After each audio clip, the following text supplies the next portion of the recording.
Good morning students.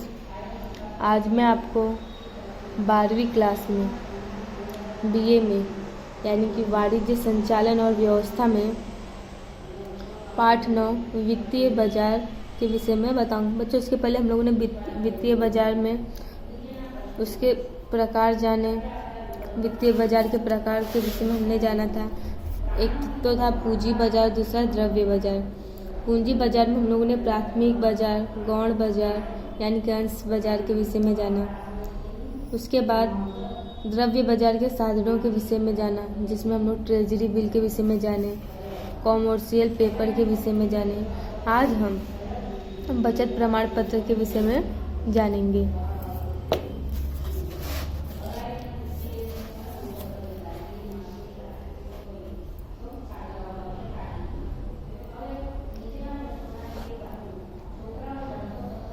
बचत का प्रमाण पत्र।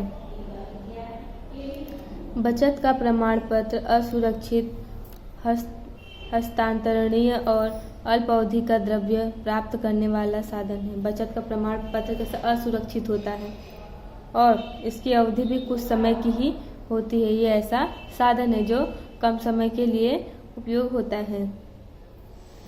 शेड्यूल व्यापारी बैंक और वित्तीय संस्थाएं निर्गमित कर सकती हैं। बैंक में जमा निश्चित अवधि की बचत राशि से बचत का प्रमाण पत्र बिल्कुल अलग है। बचत का प्रमाण पत्र हस्तांतरणीय और विक्रय किया जा सकता है। बचत का प्रमाण पत्र कैसा है? हस्तांतरणीय और विक्रयन बेचा जा सकता है, जबकि निश्चित अवधि की बचत की रसीद हस्तांतरणीय नहीं होती है। निश्चित अवधि की बचत की रसीद क्या हस्तांतरणीय नहीं होता है और उसका विक्रय भी नहीं किया जा सकता है। बचत प्रमाण पत्र का क्या है? विक्रय किया जा सकता है और वो हस्तांतरणीय भी होता है, लेकिन निश्चित अवधि का जो बचत प्रमाण पत्र रहता है वो हस्तांतरणीय नहीं होता और उसका विक्रय भी नहीं किया जा सकता।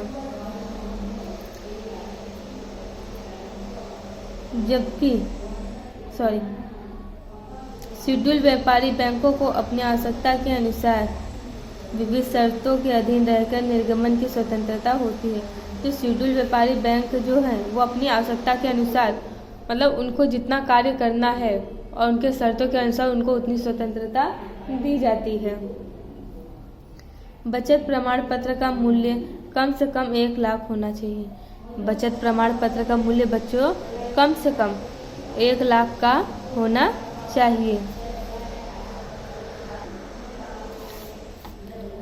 कॉमर्शियल बिल, जब माल उधार खरीदा जाता है, मतलब जब माल को उधार खरीदा जाता है तब माल का विक्रेता व्यापारी उधार माल खरीदने वाले को कॉमर्शियल बिल लिखता है। मतलब जब व्यक्ति क्या है उधार में जब माल लेता है, किसके पास से लेता है? व्यापारी के पास से लेता है, तो उसको माल खरीदने के लिए उधार माल खरीदने के लिए कॉमर्शियल बिल लिखता है। कॉमर्शियल बिल हस्तांतरणीय है और व्यवसाय के व्यवहारों से उत्पन्न होता है। कॉमर्शियल बिल क्या हस्तांतरणीय है और ये व्यवसाय के व्यवहारों से उत्पन्न होता है, उससे जुड़ा हुआ है। निश्चित रकम पूरी चुकाने की शर्त रहित आदेश है। इसमें क्या है? निश्चित रकम को पूरी तरह चुकाने का इसमें शर्त दिया रहता है कि मतलब वो कॉमर्शियल बिल जो लिखता है उसमें कैसा है? निश्चित की गई और निश्चित अवधि क्या है? निश्चित की गई रहती कि कब वो बिल चुकाएगा, कब नहीं चुकाएगा। कॉमर्शियल बिल के बहुत से प्रकार हैं, जैसे कि विनिमय पत्र, हुंडी, अंतर्देशीय बिल, मांग बिल, विदेशी बिल आदि। जब माल विक्रेता खरीदार पर लिखे तब यह बिल व्यापारी बिल, और जब व्यापारी बैंक बिल को स्वीकार करे तब यह बिल कॉमर्शियल बिल बनता है। देखो, जब माल विक्रेता खरीदार पर लिखता है, मतलब विक्रेता जो खरीदार है उस पर लिखता है, तो ये व्यापारी बिल कहलाता है। और जब ये व्यापारी बैंक को ये बिल को स्वीकार करने के लिए जब ये देता है तो इसको हम इसका कॉमर्शियल बिल बनता है। व्यापारी बैंक इस बिल का बट्टा काटकर भुना देती है। यदि बैंक को द्रव्य की आवश्यकता होती है तो वित्तीय संस्थाओं के पास पुनः भुना सकती है। सामान्य रूप से कॉमर्शियल बिल 30, 60 या 90 दिन की अवधि के होते हैं।